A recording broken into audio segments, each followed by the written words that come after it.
क्या आपने कभी सोचा है, कुछ लोग दिन रात मेहनत करते लेकिन फिर भी पैसों की कमी से जूझते रहते, जबकि कुछ लोग बिना ज़्यादा मेहनत के भी दिन ब दिन अमीर बन जाते हैं।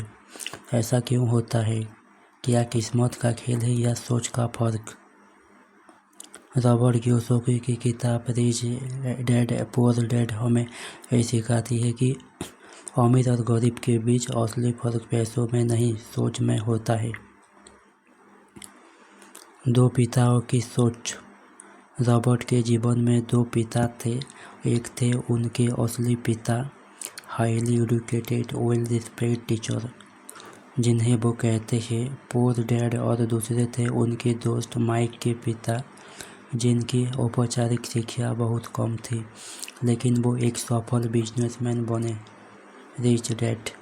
दोनों ने रॉबर्ट को पैसे के बारे में सिखाया, लेकिन दोनों की सोच एक दूसरे से बिल्कुल उल्ट थी।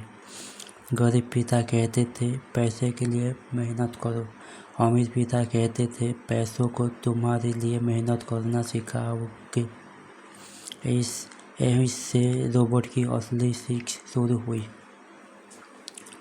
पैसे के लिए नहीं, सीखने के लिए काम करो। रॉबर्ट बचपन में अमीर बनना चाहता था। उसने अपने दोस्त माइक के साथ रिच डैड से कहा, हमें अमीर बनना है, बताइए कैसे। रिच डैड उन्हें अपनी दुकान में काम पर रखा, बहुत कम पैसे में। कुछ हफ्तों बाद रॉबर्ट परेशान हो गया और शिकायत करने पहुंचा। तब रिच डैड ने कहा, अगर तुम पैसों के लिए काम करते रहोगे तो जिंदगी भर किसी और के सपनों के लिए काम करते रहोगे। अगर सीखने के लिए काम करोगे तो एक दिन लोग तुम्हारे सपने पूरे करने के लिए काम करेंगे। असली अमीर सीखने, समझने और अवसर पहचानने में है, न सिर्फ तनख्वाह में।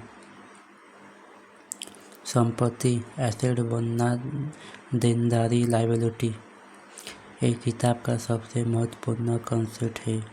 रॉबर्ट कहते हैं अमीर लोग संपत्ति खरीदते हैं, गरीब और मध्यम वर्ग देनदारियां खरीदते हैं, जिन्हें वो संपत्ति समझते हैं।